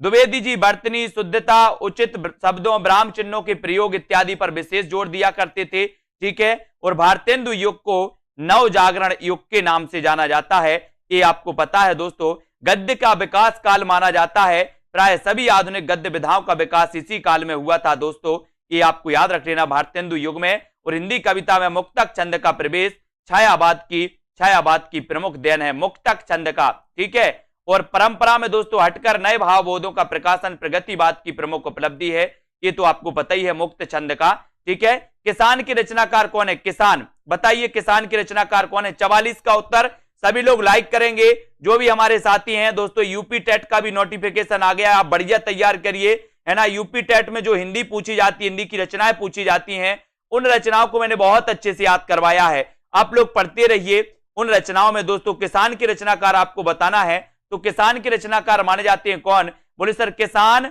मैथी बोता है। क्या बोता है गीतिका जी, मैथी बोता है, मैथी, है ना। तो मैथी से बनेगा मैथिली शरण गुप्त, किसान के रचनाकार हैं मैथिली शरण गुप्त, क्योंकि किसान मैथी बोता है तो मैथिली शरण गुप्त, यानी ये नंबर आपका बिल्कुल सही हो जाएगा, ये आपका सही है। रंग किसान, रंग में भंग, जयद्रथ वध, विकट भट्ट, है ना, पिलासी का युद्ध, गुरुकुल, साकेत, पंचवटी, सिद्धराज, ठीक है, यशोधरा, ये सारी रचनाएं मानी जाती हैं दोस्तों किसकी, मैथिली शरण गुप्त की। और ये द्विवेदी युग के कवि माने जाते हैं गुप्त जी। राष्ट्र कवि भी इन्हें कहा गया, और राष्ट्र कवि इन्हें दोस्तों इनकी प्रसिद्ध रचना 1912 में जो प्रकाशित हुई थी वो रचना, ठीक है, उसके कारण दोस्तों इन्हें प्रसिद्धि के कारण इन्हें राष्ट्र कवि की उपाधि दी थी। किसने दी थी राष्ट्र कवि की उपाधि, वो दी थी महात्मा गांधी जी ने, ठीक है। साकेत में कितने सर्ग हैं, बढ़िया प्रश्न है। साकेत दोस्तों 1931 का इसका रचना काल है ना। साकेत में बताना है इसका नवम सर्ग बड़ा मार्मिक सर्ग माना जाता है, उर्मिला और लक्ष्मण से संबंधित दोस्तों ये बहुत ही मार्मिक सर्ग है, इसको भी आपको याद रख लेना है। अब आपको बताना है, उत्तर बताना है कल्पना जी कि साकेत में कितने सर्ग हैं, ये उत्तर आपको चयन करना है। चयन करिए सभी लोग, साकेत में कितने सर्ग हैं ये आपको बताना है। 4 विकल्प हैं, 15, 11, 7 या फिर 12। तो आपको पता है कि सर अगर साकेत में पूछे हैं तो साकेत में 12 सर्ग हैं, अगर कामायनी में पूछा जाता तो 15 सर्ग हैं, अगर प्रिय प्रवास में पूछा जाता तो 17 सर्ग हैं, है ना, और रामचरितमानस में पूछा जाता तो 7 सर्ग हैं, है ना। ये हमेशा पूछे जाते हैं। कामायनी में 15 सर्ग, साकेत में 12 सर्ग, प्रिय प्रवास में 17 सर्ग, है ना, और रामचरितमानस में 7 सर्ग। ये क्वेश्चन आते हैं, हमेशा इनके लिए तैयार रहना है। और दोस्तों अगला क्वेश्चन है आपका कि खड़ी बोली का प्रथम महाकाव्य कौन सा है, बढ़िया प्रश्न है। अगर आपसे कभी महाकवि भी मैंने आपको बताया कि कभी खड़ी बोली का प्रथम महाकवि अगर पूछा जाए तो महाकवि के लिए भी रीनू जी, आकाश जी, विजय जी तैयार रहना है। और खड़ी बोली का प्रथम महाकाव्य कौन सा है ऐसा पूछा गया। जिन भी साथियों को दोस्तों एडमिशन लेना हिंदी साहित्य में आप ले सकते हो, मस्ती से पढ़ाएंगे, मजेदार तरीके से पढ़ाएंगे, कभी आपको नहीं लगेगा कि हम पढ़ाई कर रहे हैं, हंसते हंसते, है ना, और मुस्कुराते मुस्कुराते आपको बहुत सारी चीजें याद हो जाएंगी, आपको खुद पता नहीं चलेगा कि हिंदी साहित्य हो कितना याद गया है ना। खड़ी बोली का प्रथम महाकाव्य प्रिय प्रवास, प्रिय प्रभास बी नंबर। यहां तो केवल अपन प्रैक्टिस से पढ़ते हैं दोस्तों, टेस्ट लगाते हैं, पुस्तक से पढ़ते हैं, है ना। बाकी आपको बहुत अच्छे तरीके से पढ़ाया जाता है दोस्तों। कहां पर? ऐप में विस्तृत भी पढ़ाया जाता है, ट्रिक से भी पढ़ाया जाता है, सारी चीजें। प्रिय प्रभास को खड़ी बोली का प्रथम महाकाव्य माना जाता, इसके रचयिता हरियोध माने जाते हैं, है ना, ये भी याद रख लेना। साकेत महाकाव्य दोस्तों मैथिली शरण गुप्त का है। कामायनी महाकाव्य जयशंकर प्रसाद का है। और लोकायतन महाकाव्य के रचयिता भी कौन है? सुमित्रा नंदन पंत, जिन्हें प्रकृति का चितेरा कवि कहा जाता है, जिन्हें दोस्तों जो है इनकी रचना जो पल्लव है, जिसे छायावाद का घोषणा पत्र कहा जाता है, पल्लव को छायावाद का मैनिफेस्टो कहा जाता है। अब अगला क्वेश्चन जो आपको बताना है वो क्वेश्चन यहां पर आता है कि क्षत्रिय उठो अब तो कुयस की कालीमा को मेट दो, है ना, निज देश को जीवन सहित तन मन धन, है ना, तथा धन भेंट दो। वैस्यो सुनो व्यापार सारा मिट चुका है, देश का सब धन विदेशी हर रहे हैं, पार है क्या किलेश का। ये उपर्युक्त पंक्तियों के रचनाकार कौन माने जाए? ऐसी कौन बात करेगा दोस्तों अंग्रेजों के समय, ऐसी कौन बात करेगा जिसमें दम होगी? जो राष्ट्र की दोस्तों राष्ट्र भावना से लिखेगा वो ही करेगा, है ना। तो राष्ट्र भावना से लिखने वाले जो कवि थे वो कवि थे कौन थे? मैथिली शरण गुप्त। यानी कि आपका उत्तर बी नंबर मैथिली शरण गुप्त बिल्कुल सही हो जाएगा। उपर्युक्त पंक्तियों के रचनाकार मैथिली शरण गुप्त जी भारत भारती रंग में भंग विकट केल इनकी अन्य रचनाएं हैं तथा ये राष्ट्र कवि के पद पर आसीन है ना। ये तो बिल्कुल सही है, ठीक है। प्रिय की सुदिसी ए सरिताएं ए कानन कांतार, है ना, सुसज्जित में तो नहीं किंतु है मेरा हृदय किसी प्रियतम से परिचित, जिसके प्रेम पत्र आते हैं प्रायः सुख संवाद सन्निहित। उपर्युक्त काव्य पंक्तियां, ये काव्य पंक्तियां किस कवि की हैं बताइए? ये काव्य पंक्तियां आपको चयन करना है। अयोध्या सिंह उपाध्याय हरियोध की हैं, रामनरेश त्रिपाठी या फिर लाला भगवान दीन की। ऐसे कौन से साथी हैं दोस्तों जिन्होंने अभी तक सेल्फ स्टडी क्लासेस का ऐप डाउनलोड नहीं किया? आप ऐप डाउनलोड करिए दोस्तों। जल्दी दोस्तों फ्री आपके लिए टेस्ट सीरीज चलाई जानी है ना, हिंदी साहित्य की। दोस्तों रोज अपन 20 क्वेश्चन की एक टेस्ट सीरीज में तैयार करवा रहा हूं, वो तैयार आपको रोज एक फ्री सभी के लिए उपलब्ध होगी। रोज 20 क्वेश्चन की टेस्ट सीरीज आपको करवाई जाएगी, है ना। तो जिन भी साथियों ने सेल्फ स्टडी क्लासेस का ऐप डाउनलोड नहीं किया वो जरूर कर लें, फायदा ही होगा आपके लिए, है ना। जिनको कोर्स में एडमिशन लेना वो कोर्स में एडमिशन लेकर के पढ़ सकते हैं। और यहां पर आपका बिल्कुल सही उत्तर है राम नरेश त्रिपाठी, यानी बी नंबर आपका बिल्कुल सही है, बी आपका राइट आंसर हो जाता है। पंक्तियां त्रिपाठी जी की हैं, त्रिपाठी जी, है ना। और त्रिपाठी जी की रचना ये आपको याद रख लेना, मिलन, सत्रा, पथिक, है ना, मानसी, स्वप्न और कविता कौमुदी। कविता कौमुदी भी आपको याद रख लेना। अभी तक आपने रचनाएं पढ़ी होंगी कि सर मिलन, मानसी, पथिक, स्वप्न, ये रचनाएं तो आपने पढ़ी हैं, लेकिन अब कविता कौमुदी भी आपको पता होनी चाहिए कि कविता कौमुदी भी दोस्तों रामनरेश त्रिपाठी की रचना मानी जाती है। इसको सभी लोग याद रख लेना, ठीक है। तो मिलन, पथिक, है ना, मिलन, पथिक, मानसी, स्वप्न, है ना, और दोस्तों कविता कौमुदी। आपसे कई बार पूछा गया कि कविता कौमुदी के रचनाकार कौन है, तो कविता कौमुदी के रचनाकार रामनरेश त्रिपाठी, है ना। और दोस्तों क्या होता है, ये रामनरेश त्रिपाठी जी की कविता कौमुदी और रामनरेश त्रिपाठी द्विवेदी युग के श्रेष्ठ कवि माने जाते हैं, द्विवेदी युग के, ठीक है। बहुत बढ़िया। मिलन के पथ पर मानसी का स्वप्न देखा, हरिओम जी क्या बात है, मिलन के पथ पर मानसी का स्वप्न देखा, बिल्कुल देखो भैया, है ना, कौन रोक सकता है आपको। स्वप्न देखो, है ना, बिल्कुल देखो, क्योंकि फ्लैशबैक शैली में देखते होंगे। स्वप्न कौन सी शैली में देखते? बोले सर हम फ्लैशबैक शैली में देखते हैं। हरिओम जी देख रहे हैं अपना, है ना। हिंदी के मानकीकृत स्वरूप पर सबसे पहले किसने विधिवत विचार किया? 49 का उत्तर चयन करिए, बताइए। हिंदी के मानकीकृत स्वरूप पर सबसे पहले किसने विधिवत विचार किया था, ये बताना है। मानकीकृत के लिए बताना है और उत्तर क्या हो जाता है, उत्तर बताना है। और उत्तर का बिल्कुल सही उत्तर हो जाएगा कि दोस्तों हिंदी के मानकीकृत स्वरूप पर सबसे पहले किसने विधिवत विचार किया था, तो वो किया था आचार्य महावीर प्रसाद द्विवेदी ने। इन्होंने हिंदी के मानकीकृत पर दोस्तों विचार किया था, यानी कि ए नंबर आपका बिल्कुल सही हो जाएगा, ठीक है। ए नंबर राइट आंसर हो जाएगा। सभी लोग वीडियो को लाइक जरूर कर देना साथियों। जो भी हमारे साथियों है ना हिंदी साहित्य से संबंधित हैं, हिंदी के मानकीकृत स्वरूप पर सबसे पहले आचार्य महावीर प्रसाद द्विवेदी ने विधिवत विचार किया और आचार्य द्विवेदी जी ने सरस्वती पत्रिका के संपादन करते हुए हिंदी के मानक रूप तथा लेखन में एक रूपता की बात की थी। एक क्वेश्चन आपके लिए जल्दी से बताना है आपको कि सरस्वती पत्रिका के संस्थापक कौन थे, बताइए। चार विकल्प नहीं दिए जाएंगे आज आपको ही उत्तर बताना है सरस्वती पत्रिका के संस्थापक कौन थे। थोड़ा सा आपसे कल ने डिस्कशन कर लें, आज बहुत हो गया, आप लोगों ने बहुत हंसा है और हंसवाया भी बहुत है, तो बताइए क्या हो जाएगा राइट आंसर। सरस्वती पत्रिका के संस्थापक कौन थे, संस्थापक बताना है। सरस्वती पत्रिका के बारे में बात हो जाए, सबसे पहले ये दोस्तों काशी से प्रकाशित होती थी, बाद में ये प्रयाग से, है ना, बाद में ये प्रयाग से प्रकाशित हुई, ठीक है, ये भी याद रख लेना। तो सरस्वती पत्रिका के संस्थापक कौन थे, ये उत्तर आपको चयन करना है। तो कौन बता रहा है, सबसे पहले चिंतामणि घोष, है ना, बहुत बढ़िया, चिंतामणि घोष आपका बिल्कुल सही है। चिंतामणि घोष इसके इसके संस्थापक माने जाते हैं। अब आपको दूसरा क्वेश्चन दिया जाता है कि दोस्तों सरस्वती पत्रिका के प्रथम संपादक कौन थे। देखो कुछ लोग महावीर प्रसाद द्विवेदी लगाए जा रहे हैं, भैया क्वेश्चन समझना है, इसलिए तो मैं बोलता हूं कि क्वेश्चन में कंफ्यूज है बहुत सारे लोगों में, है ना। हमने पूछा संस्थापक कौन थे, तो आपका उत्तर होना चाहिए चिंतामणि घोष, संस्थापक थे। अब आपसे पूछा कि प्रथम संपादक कौन थे, प्रथम संपादक कौन थे, तो आपका उत्तर क्या होना चाहिए, है ना, प्रथम संपादक कौन थे, तो आपका उत्तर होना चाहिए बाबू श्याम सुंदर दास प्रथम संपादक थे। और आपसे पूछा जाएगा कि 1903 में संपादक कौन बने थे, तो उत्तर क्या लगाओगे, महावीर प्रसाद द्विवेदी।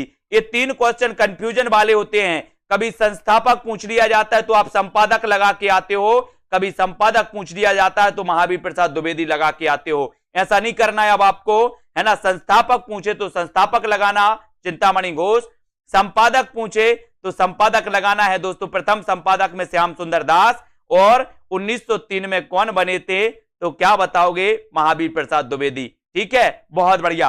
अब यहां पर दोस्तों आती है एक पंक्ति और आपसे पूछी जाती है कि अधिकार खोकर बैठे रहना यह महादुष्कर्म है, न्यायार्थ अपने बंधु को भी दंड देना धर्म है। उपर्युक्त काव्य पंक्तियां किस ग्रंथ से उद्धृत मानी जाती हैं। प्रश्न क्रमांक 50, बहुत बढ़िया, सभी को धन्यवाद, है ना। सभी लोग कंफ्यूज नहीं होना, चिंतामणि घोष में, श्याम सुंदर दास में और महावीर प्रसाद द्विवेदी में एक क्वेश्चन पूछे जाते हैं दोस्तों, ठीक है। अब आपको बताना है अधिकार खोकर बैठे रहना, है ना, यह महादुष्कर्म है, और दोस्तों न्यायार्थ अपने बंधु को भी दंड देना धर्म है। ये पंक्ति किसकी है, ये पंक्ति आपको चयन करने, पंक्ति कहां से ली गई है ये बताइए, कहां से ली गई ये पंक्ति। दोस्तों ये सही उत्तर आपको चयन करना है, और आपने चयन किया है कि सर उत्तर हो जाएगा जयद्रथ वध। क्या हो जाएगा, जयद्रथ वध आपका बिल्कुल सही आंसर हो जाएगा। अधिकार खोकर बैठे रहना यह महादुष्कर्म है, न्यायार्थ अपने बंधु को भी दंड देना धर्म है। ये जो पंक्ति है ये जयद्रथ वध, है ना, ये आपको याद रख लेना। और ये जयद्रथ वध के रचनाकार भी कौन माने जाते हैं, बोले सर मैथिली शरण गुप्त, है ना। मैथिली शरण गुप्त की रचना है ये जयद्रथ वध, और द्वापर और कुरुक्षेत्र और रश्मिरथी ये दिनकर की रचना है। अब आपसे पूछा जाता है दोस्तों कि कुरुक्षेत्र के रचनाकार कौन है, रश्मिरथी के रचनाकार कौन है, तो आप बताते हो दिनकर, है ना। और एक और कंफ्यूजन है, रश्मि, है ना, रश्मि रचना किसकी है, तो रश्मि रचना दोस्तों महादेवी वर्मा की है, और रश्मिरथी रचना किसकी है, तो ये दिनकर की है। कंफ्यूज नहीं होना, है ना। इनकी जो रश्मि रचना है दोस्तों ये बौद्ध धर्म से प्रभावित मानी जाती है, किसकी, महादेवी वर्मा की रश्मि रचना बौद्ध धर्म से प्रभावित मानी जाती है। क्वेश्चन पूछा जाता है कि छायावाद में ऐसा कौन सा कवि है जो दोस्तों बौद्ध धर्म से प्रभावित था, ऐसा कौन सा रचनाकार है, तो दोस्तों बौद्ध धर्म से प्रभावित थी महादेवी वर्मा, और उनकी कौन सी रचना प्रभावित थी, तो वो थी रश्मि, है ना। अपन ने इनकी पढ़ी है ना दोस्तों, निहार रश्मि नीरजा, है ना, और सांद गीत दीपशिखा, ये सारी रचनाएं आती महादेवी जी की। और उनकी दोस्तों यामा पढ़ी है अपन ने, यामा जो रचना पढ़ी है दोस्तों इनका काव्य संग्रह माना जाता है। और 1982 में यामा के लिए कौन सा पुरस्कार मिला था, बोले सर एकमात्र महिला, एकमात्र लेखिका जिन्हें की दोस्तों किसी पुस्तक के लिए, किसी रचना के लिए ज्ञानपीठ पुरस्कार मिला था, तो वो लेखिका थी कौन सी थी? महादेवी वर्मा। कभी आपसे क्वेश्चन बनेगा कि हिंदी साहित्य में एकमात्र लेखिका जिन्हें की किसी रचना के लिए ज्ञानपीठ पुरस्कार मिला, तो वो एकमात्र लेखिका थी महादेवी वर्मा, जिन्हें यामा के लिए मिला था 1982 में। सबसे पहले 1968 में मिला किसे? चिदंबरा के लिए, जो कि दोस्तों पंत जी की रचना थी। फिर उसके बाद 1972 में मिला दोस्तों किसे? उर्वशी के लिए। और उर्वशी रचना किसकी थी? दिनकर जी की। और एक उर्वशी काव्य रचना जयशंकर प्रसाद की भी है, उर्वशी एक दिनकर की भी है। कंफ्यूज नहीं होना, बहुत सारे लोग यहां कंफ्यूज हो जाते हैं। और 1978 में मिला था कितनी नाव में, कितनी बार के लिए? और 1982 में मिला था किसे? महादेवी वर्मा को, यामा के लिए। इन सारी को आपको याद रखना है दोस्तों, ठीक है। हम कौन थे, क्या हो गए और क्या होंगे अभी, आओ विचारें आज मिलकर ये समस्याएं सभी। उपर्युक्त काव्य पंक्तियां किस कवि की मानी जाती हैं? बताइए। 4 विकल्प हैं। प्रश्न क्रमांक 51 का आंसर आपको चयन करना है कि हम कौन थे, क्या हो गए और क्या होंगे अभी। ये पंक्ति किसकी है?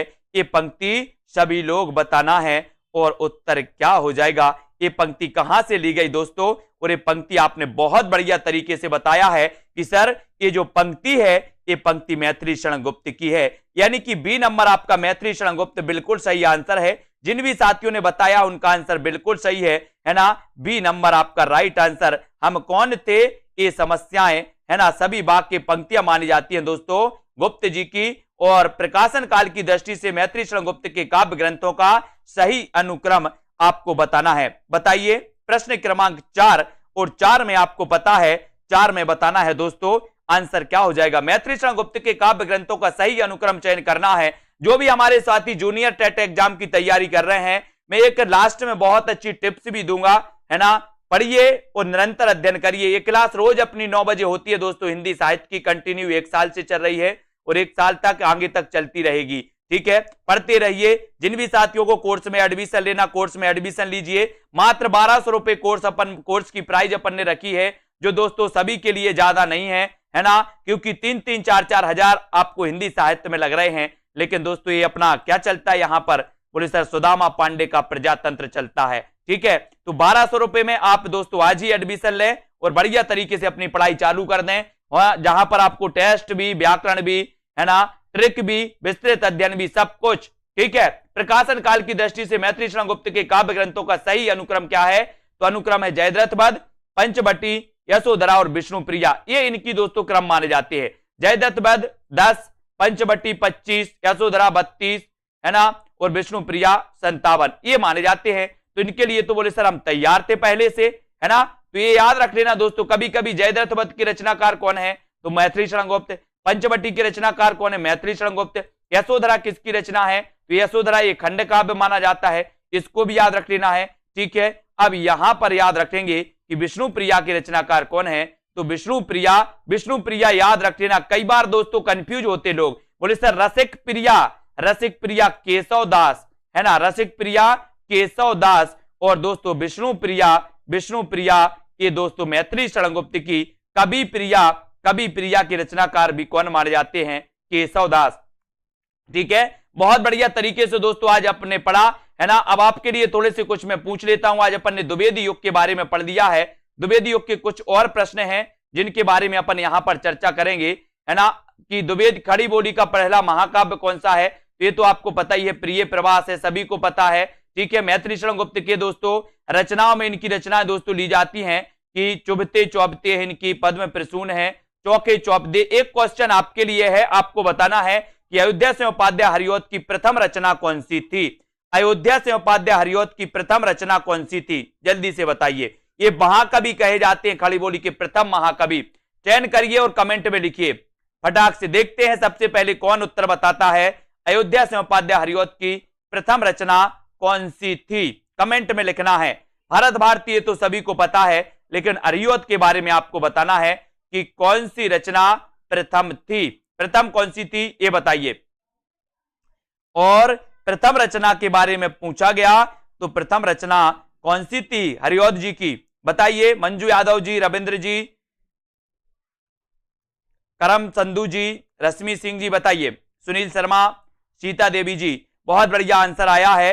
कुछ लोग रस कलश बता रहे हैं, रस कलश नहीं बताना है, अपन को बताना है दोस्तों अयोध्या से उपाध्याय हरिऔध की जो रचना थी वो रचना कौन सी थी? कृष्ण शतक। कौन सी रचना थी? कृष्ण शतक। इसको याद रखेंगे। कृष्ण शतक रचना थी दोस्तों किसकी? अयोध्या से उपाध्याय हरिऔध की, और ये प्रथम रचना मानी जाती है इनकी, ये आपको याद रख लेना है। ठीक है, बहुत बढ़िया, सभी लोगों ने राइट आंसर बताया है। कृष्ण कलश नहीं थी इनकी पहली थी कृष्ण शतक। याद रख लेना, कंफ्यूज नहीं होना। कृष्ण शतक इनकी प्रथम रचना थी हरिऔध जी की। इन्हें कवि सम्राट भी कहा जाता है। इन्हें क्या कहा जाता है? कवि सम्राट। कवि सम्राट की उपाधि दी गई थी दोस्तों नागरी प्रचारणी सभा द्वारा, है ना?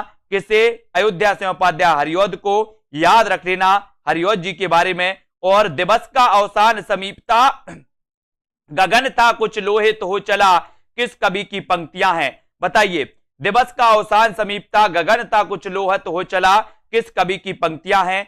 ये आपको चयन करना है। कल सुबह 9:30 बजे पूरा द्विवेदी युग की एक पूरी क्लास आएगी दोस्तों। सुबह 9:30 बजे मैराथन क्लास आएगी, है ना? उसको भी आप देखें। पूरा द्विवेदी योग के लिए आपको प्रेषित किया जाएगा। एक बार में द्विवेदी योग को कंप्लीट करिएगा। ठीक है, जितने भी महत्वपूर्ण प्रश्न होते हैं सुबह 9:30 बजे जो क्लास आती है उसके दौरान। ठीक है, तो दिवस का अवसान समीपता, गगनता कुछ लोहित हो चला, ये पंक्तियां पूछी जाती हैं। तो बोले सर ये पंक्तियां तो हैं हरिऔध की। किसकी हैं? हरिऔध, अयोध्या से उपाध्याय हरिऔध की है। दिवस का अवसान समीपता, गगनता कुछ लोहित हो चला, ये पंक्ति हरिऔध की है, और उत्तर हो जाता है ए नंबर। ठीक है, ये जिन्होंने बताया खड़ी बोली का प्रथम महाकाव्य। लेकिन दोस्तों इस प्रिय प्रवास के लिए रामचंद्र शुक्ल ने महाकाव्य नहीं माना, है ना? ये प्रिय प्रवास खड़ी बोली का प्रथम महाकाव्य। लेकिन अगर कभी आपसे पूछा जाए कि ये दोस्तों रामचंद्र शुक्ल ने इसे महाकाव्य नहीं माना, सभी लोग लाइक जरूर करेंगे। और दोस्तों ऐप जरूर डाउनलोड कर लें, सेल्फ स्टडी क्लासेस। ठीक है, आपको क्या करना है? आपको दोस्तों क्या करना है? प्ले स्टोर में सर्च कर लेना है सेल्फ स्टडी क्लासेस। ठीक है, तो आप सेल्फ स्टडी क्लासेस अगर डाउनलोड कर लेते हो तो दोस्तों आपके लिए कोर्स भी लॉन्च किया गया हिंदी साहित्य का। बहुत ही अच्छा, सबसे अच्छा कोर्स अभी तक आपको कहीं नहीं मिलेगा। ऐसा कोर्स दोस्तों सब तरीके से आपके लिए बहुत अच्छा रहेगा। दोस्तों बहुत सारे स्टूडेंट को ऐप डाउनलोड नहीं करते बन रहा है, या फिर कर भी लिया है तो कोर्स भी नहीं देख पा रहे हैं। तो मैं आज उनको बता दूं कि ये जो सेल्फ स्टडी क्लासेस इस प्रकार से जब आप प्ले स्टोर से करते हैं तो ये आपका वेल जो है आइकन उसमें लगा हुआ है ना? तो इस प्रकार से सेल्फ स्टडी क्लासेस आपको सर्च करना है और ऐसे आइकन में आपको ऐप मिलने वाला है। ठीक है, तो दोस्तों हम देखें कि प्ले स्टोर में आपको इस प्रकार से दिखेगा ये सेल्फ स्टडी क्लासेस। ठीक है, ये प्ले स्टोर में आपको सेल्फ स्टडी क्लासेस का ऐप दिखने वाला है। ठीक है, ये इमेज उसमें डली है, ये आइकन, ये लोगो उसमें डला है। ठीक है, अब दोस्तों इसको इंस्टॉल करना है, यहां से आप इंस्टॉल करेंगे। ठीक है, अब इंस्टॉल करेंगे तो वहां पर आपको नंबर मांगेगा, जीमेल नंबर मांगेगा, तो आपको ओटीपी आएगा, तो आप रजिस्टर करके आगे बढ़ेंगे।